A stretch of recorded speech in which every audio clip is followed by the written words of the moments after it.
often going to be given a animation rig that includes the model of our character and then a whole series of control surfaces that allow us, the animator, to go in and deform and manipulate the poses of our character to invoke some sort of emotion or mood or even a movement. Let's go in and start looking at how these animation rigs work and understand how they operate inside of our scene to produce the movements that we're after. Each animation rig is going to be a little bit different from one to another. The purpose of these animation rigs is to expose a whole series of wonderful control surfaces that will allow us as animators to control a very complex machine.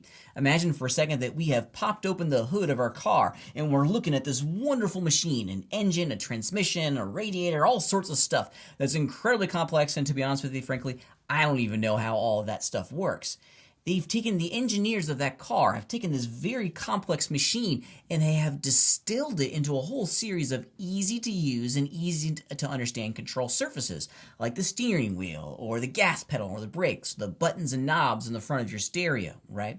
Those are like the control surfaces that we see in our animation rig. The rings and the arrows are our way to interface with a very complex machine through a whole series of very simple control surfaces.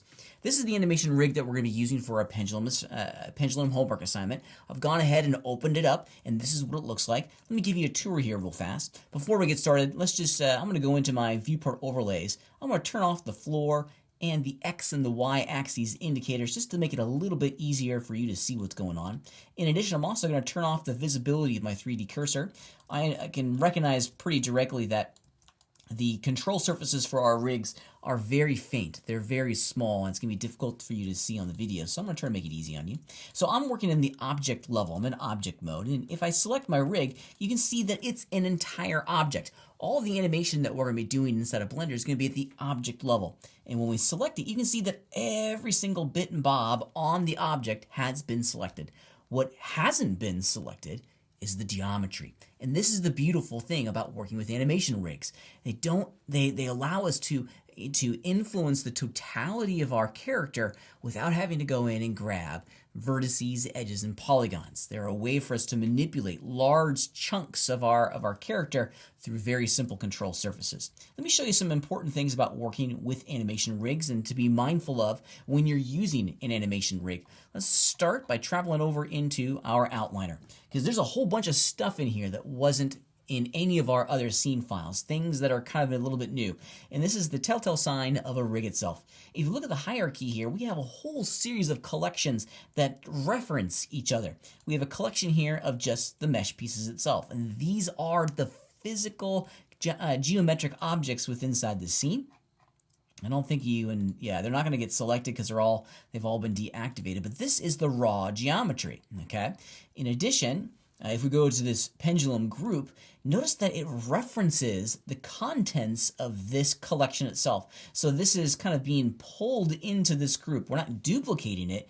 It is, in fact, what's called an instantiated reference. Check it out. So if I go over here to cube, see how if I select cube 1 here, it also selects it down here? That's because this is the original one down here that's being referenced and kind of like interactively copied and pasted, if you will, into this other group inside of this pendulum group itself. These rigs can be very complex, and they often include a whole series of widgets, which are really nothing more than rings and squares and little arrow icons inside the scene. The widgets folder is going to give you access to all of those raw Bezier curves inside of our three-dimensional scene. It's currently been deactivated, but we want to leave this one alone. In addition, we also want to leave the mesh group alone. We don't want to touch this. If you've noticed, I've turned off the selectability of this object inside of my scene so I don't accidentally mess up the geometry. Same with the widgets. I can't select it when this object is off. Now, the rig pendulum, this is where we want to be able to go in and start working with all of the different bones that make up the rig itself. And if you look at all these different pieces here, let me see if I can make it a little bit bigger. There we go. Here are all the actual rigged elements, the bones that drive the deformation of this. At the interior of all of our geometry are really just kind of bones. They're locations of rotations, and we've made a simple relationship between each of these bones that determine when I rotate or move the box, all of the other links of the chain move along with it. This is called a parent-child relationship, and it is, in every sense, the foundation of our rigging system. Now, this isn't a class about rigging, it's a class about animating, but at the core of our entire system here are these rigs, these armatures of bones that drive the deformation of our character from one pose into another.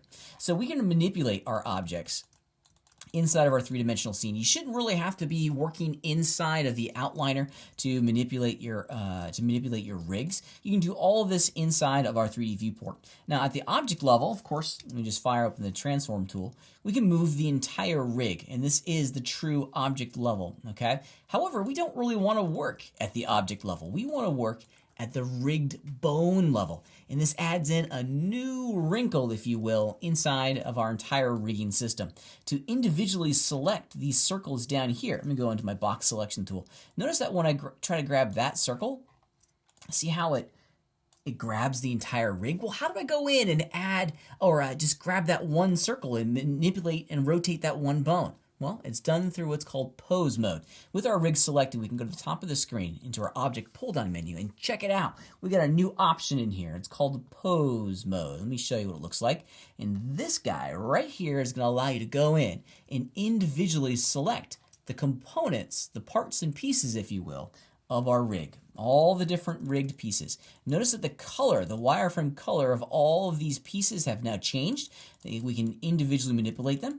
Here, I've grabbed the root control. This big blue one is the master controller of this entire object. It's pretty neat. We can also go in and grab, let's just fire off the transform tool here. We can grab these individual links. I can transform them like that, which is pretty fantastic. I can grab this green box in here and maybe move it away. Sometimes the purpose of these control points are for one orientation. And I often look at the color of these wireframe outlines to give me a good indication as to the function. For example, if you look at the small green box surrounding the central base of our object, the intention behind this, let me select it here real fast, there we go, is to be able to move this up and down. You see how when I move it up and down, the big root control doesn't move up and down? Yeah, it's pretty cool, okay? So there are specific functions for all of these. The root control here, this is the master parent. This is going to allow us to go in and manipulate the entire rig. Regardless of what you're animating, each control rig is going to have the root, the master control surface that affects everything. It is the top of the food chain, if you will, when it comes to the rig. Everything else inside of the hierarchy is going to follow the master, the root branch, if you will, the trunk of the tree. If you think of it through that lens, the root is the trunk, and of course the rest of these things, these are branches of the tree that provide a very specific fine granular level of manipulation and deformation on the rig itself, which is pretty neat. I like that very much so. Okay, so get comfortable working with inside of all these controllers. I always kind of spend a good 5 or so minutes just kind of exploring each one of these locators and getting a good understanding of how I, as an animator, is going to be using this little machine to produce the animations that I'm after, excuse me. Okay, so I spend some time here just kind of monkeying around with the rig itself. How do I reset the rig? How do I go back and put all these bones and these joints back in their original default pose?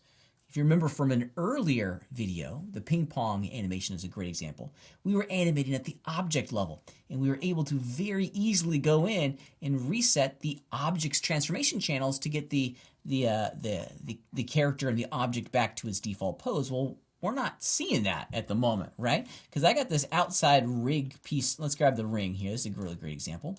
I got this control surface selected, and if I go over into my object transform properties, there's no information over here that really allows me to reset it. Well, remember, when we're working with rigs, we're working with bones, armatures. So instead of working at the object level, we're going to be working with a new object, which is these bones, this green icon here. So this icon way down over here is going to provide access to the rotation values and location and scale values that we applied to our rig. If I put this to 0, let me zoom out, put this to 0, boop, you can see that it pops back to its earlier state. Same thing, I'm going to grab this one over here. Let's see, we rotate it along the Z. There we go. Let's grab this last one down there. Wonderful, and now we're back. Let's grab this top one. Now we're back. Wonderful, huh? Pretty cool. So instead of going into the object properties, we now want to go into the bone properties to reset our rig and get it back to its default pose in case we need to restart, or maybe we have a new version or iteration of the rig or animation that we're looking for. So working with animation rigs is a tremendous amount of fun. They expose these really cool control surfaces that allow us as animators to go in and to physically start to manipulate and deform very complex machines through a whole series of very simple surfaces.